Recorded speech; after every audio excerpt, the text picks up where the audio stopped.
بسم اللہ الرحمن الرحیم۔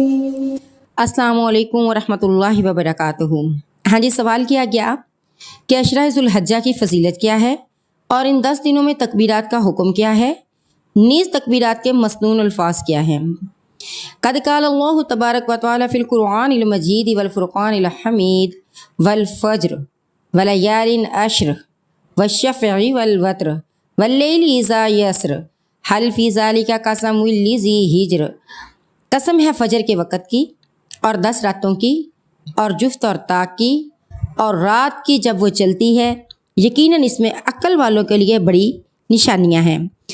بڑی قسم ہے عقل والوں کے لیے، عقل والوں کے لیے اس میں بہت زیادہ نشانیاں موجود ہیں۔ امام ابن کثیر رحمہ اللہ فرماتے ہیں کہ ولیال العشر المراد عشرہ ذی الحجہ، کہ 10 راتیں سے جو کہا گیا ہے اس سے مراد ہے عشرہ ذو الحجہ، جیسا کہ ابن عباس، ابن زبیر، مجاہد اور ان کے علاوہ سلف و خلف نے کہا ہے کہ اس سے مراد جو ہے وہ عشرہ ذی الحجہ ہے، دنیا کے سب سے بہترین دن۔ سبحان اللہ، رسول اللہ صلی اللہ علیہ وسلم نے فرمایا دنیا کے دنوں میں افضل ترین دن یہ 10 دن ہیں، یعنی عشرہ ذو الحجہ۔ اور ان دنوں کے اندر جو ہے وہ مفسرین کے درمیان اختلاف ہے کہ رمضان کے دن زیادہ افضل ہیں یا عشرہ ذو الحجہ کے دن جو ہے وہ زیادہ بہتر ہیں، کہ ان میں کیا گیا نیک عمل اللہ تعالیٰ کو انتہائی محبوب ہے۔ ان دنوں میں ہم کوئی بھی نیکی کا کام کریں وہ عام دنوں سے زیادہ اللہ کو پسند ہے۔ رسول اللہ صلی اللہ علیہ وسلم نے فرمایا اللہ کو کوئی نیک عمل کسی دن میں اس قدر پسندیدہ نہیں ہے جتنا کہ ان دنوں میں پسندیدہ ہے، یعنی عشرہ ذو الحجہ میں۔ صحابہ نے فرمایا اے اللہ کے رسول، کیا جہاد فی سبیل اللہ بھی نہیں؟ یعنی اس سے عام دنوں میں، ان دنوں سے ہٹ کر عام دنوں میں جہاد فی سبیل اللہ، اب سب سے زیادہ جو ثواب ہے وہ جہاد میں ہے۔ خون کا پہلا قطرہ گرتا ہے تو انسان بخشا جاتا ہے۔ ایک انسان اپنے گھر کو، اپنے بیوی بچوں کو، اپنی اولاد کو، اپنے رزق کو، اپنے سکون اور امن والی جگہ کو اللہ کے لیے چھوڑ کر میدانوں بیابانوں میں نکلتا ہے تو اللہ اس کو کتنا اجر سے نوازتا ہوگا، لیکن ان 10 دنوں میں کیے گئے اعمال جو ہیں وہ اس جہاد فی سبیل اللہ سے بھی زیادہ اللہ کو پسند ہے۔ یعنی 10 دن ہم اللہ کو راضی کر لیں تو اللہ تعالیٰ کو تمام جہان کی نیکیوں سے زیادہ یہ والی نیکیاں پسند ہوں گی۔ جب صحابہ کرام نے یہ سوال کیا اللہ کے رسول کیا جہاد فی سبیل اللہ بھی نہیں؟ آپ نے فرمایا نہیں، جہاد فی سبیل اللہ بھی نہیں، مگر جو شخص اپنی جان و مال لے کر نکلا ہو، یعنی پورے کا پورا مال اور پوری کی پوری جان، اور پھر کچھ واپس نہ لایا ہو، یعنی اللہ کی راہ میں کٹ مرا ہو اور اپنا جو ہے وہ مال بھی اللہ کی راہ میں دے دیا ہو، تو وہ انسان اللہ تعالیٰ کو ان کے برابر ہے۔ تو سنن ابن داؤد حدیث نمبر 2438، مسند احمد حدیث نمبر 3139، صحیح بخاری حدیث نمبر 969، یہ اتنا زیادہ پسندیدہ ہے اللہ تعالیٰ کو یہ اعمال۔ پاکیزگی اور اجر عظیم پانے والے اعمال کا موقع اس مہینے میں ملتا ہے۔ نبی اکرم صلی اللہ علیہ وسلم نے فرمایا اللہ کے نزدیک ذو الحجہ کے 10 دنوں میں نیک اعمال بہت زیادہ پاکیزگی اور بہت بڑے ثواب کا باعث ہیں۔ یعنی اب جس کو میرے پیغمبر فرما رہے ہیں بہت زیادہ، تو وہ کتنی پاکیزگی ہوگی جو اللہ ہمیں ان 10 دنوں میں عبادت، خصوصی طور پر عبادت کرنے پہ عطا فرما دیں گے، اور وہ کتنا بڑا ثواب ہوگا جو میرے پیغمبر فرما رہے ہیں کہ بہت بڑا جو ہے وہ ثواب ملے گا۔ جہاد سے بھی افضل عمل والے ایام جو ہے یہ یہی ہیں۔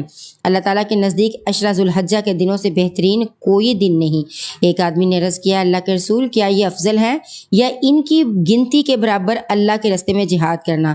آپ صلی اللہ علیہ وسلم نے فرمایا ان کی گنتی کے برابر اللہ کے راستے میں جہاد کرنے سے بھی زیادہ یہ افضل ہیں یہ 10 دن، سوائے اس شخص کے جس کا چہرہ مٹی میں ملا دیا گیا ہو۔ صحابہ کرام ان دنوں میں انتھک محنت کرتے تھے، اتنی محنت کرتے تھے کہ کوئی تصور بھی نہیں کر سکتا۔ سعید بن جبیر ذو الحجہ کے 10 دن داخل ہونے کے بعد عبادت میں بہت زیادہ کوشش کرتے، حتیٰ کہ وہ اتنی محنت کرتے کہ لگتا وہ اس کی قدرت نہیں رکھتے، یعنی اس قدر خود کو تھکاتے، اس قدر اللہ تعالیٰ کی عبادت کرتے کہ یوں لگتا کہ وہ اس کی طاقت رکھتے ہی نہیں ہیں۔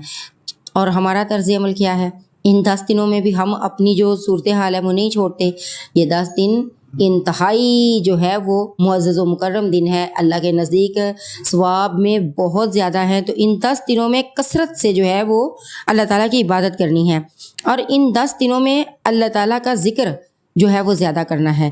اللہ تعالیٰ کو نبی صلی اللہ علیہ وسلم نے فرمایا کوئی دن اللہ کے ہاں ان 10 دنوں سے زیادہ عظمت والا نہیں ہے، اور نہ ہی کسی دن کا عمل اللہ تعالیٰ کو ان 10 دنوں کے عمل سے زیادہ محبوب ہے۔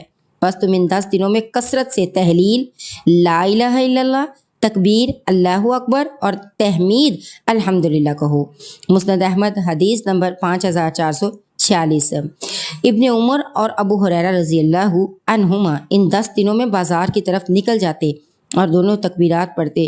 لوگ ان کی تکبیر سن کر تکبیر کہتے، یعنی لوگوں کو بھی متوجہ کرتے، اور محمد بن علی نفل نمازوں کے بعد بھی تکبیر کہتے۔ عورتیں بھی تکبیرات میں مردوں کے ساتھ شامل ہو سکتی ہیں۔ عمر رضی اللہ عنہ مینا میں اپنے خیمے کے اندر تکبیر کہتے تو مسجد میں موجود لوگ اسے سنتے اور تکبیر کہتے، اور بازار والے تکبیر کہتے، یہاں تک کہ سارا مینا تکبیر سے گونج اٹھتا۔ سبحان اللہ! اللہ تعالیٰ کو تکبیر بہت پسند ہے، اور پھر اللہ کے گھر میں کھڑے ہو کر تکبیر کہنا۔ ابن عمر مینا کے ان دنوں میں نمازوں کے بعد بستر پر، خیمے میں، راستے میں اور دن کے تمام حصوں میں تکبیر کہتے۔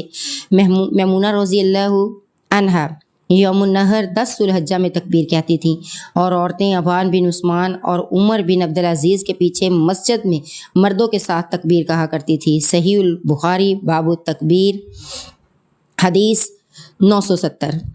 تکبیر کو بلند آواز سے کہنا چاہیے۔ عطا بن صائب کہتے ہیں کہ میں ابو عبد الرحمن کے ساتھ نکلا اور ابو عبد الرحمن اونچی آواز سے تکبیریں کہتے تھے۔ اللہ کو پسند ہے۔ اور تکبیرات کے مسنون الفاظ کون سے ہیں؟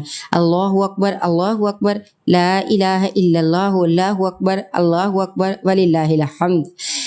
جو ذو الحجہ کے 10 دن ہیں اس میں اللہ تعالیٰ کو اپنا یہ ذکر سب سے زیادہ پسندیدہ ہے کہ اللہ کو اس ذکر سے پکارا جائے، اللہ اکبر، لا الہ الا اللہ، اللہ اکبر وللہ الحمد۔ اس کے علاوہ تکبیرات کے اور بھی الفاظ جو ہیں وہ مسنون ہیں، لیکن سب سے آسان اور سب سے زیادہ جو صحابہ اکرام کے دور میں پڑھی جانے والی تکبیر وہ یہی ہے۔ یہ 10 دن بہت زیادہ فضیلت والے ہیں۔ تکبیرات کے ساتھ ساتھ نفل و نوافل بھی، روزے بھی، صدقہ و خیرات، دعائیں، یہ سارا کام جو ہے یہ ہمیں کرنا چاہیے۔ بلکہ ان دنوں میں اللہ تعالیٰ کو محبوب ہے کہ ہم سارے کام چھوڑ کر اللہ تعالیٰ کی عبادت کی طرف متوجہ و محو ہو جائیں۔ کھانا پینا تو نہیں چھوڑ سکتے، کمانا بھی نہیں چھوڑ سکتے، لیکن یہ ہے کہ چلتے پھرتے اٹھتے بیٹھتے ہر وقت ہماری زبانیں جو ہیں وہ تکبیر و تحلیل سے تر ہوں۔ دنیا کے اندر اللہ تعالیٰ کی انسان کو جو سب سے بڑی سزا ہے وہ پتہ ہے کون سی ہے؟ معلوم ہے؟ وہ یہ ہے کہ اللہ اپنی زبانوں سے، ہماری زبانوں سے اپنے ذکر کو روک دے۔ استغفر اللہ۔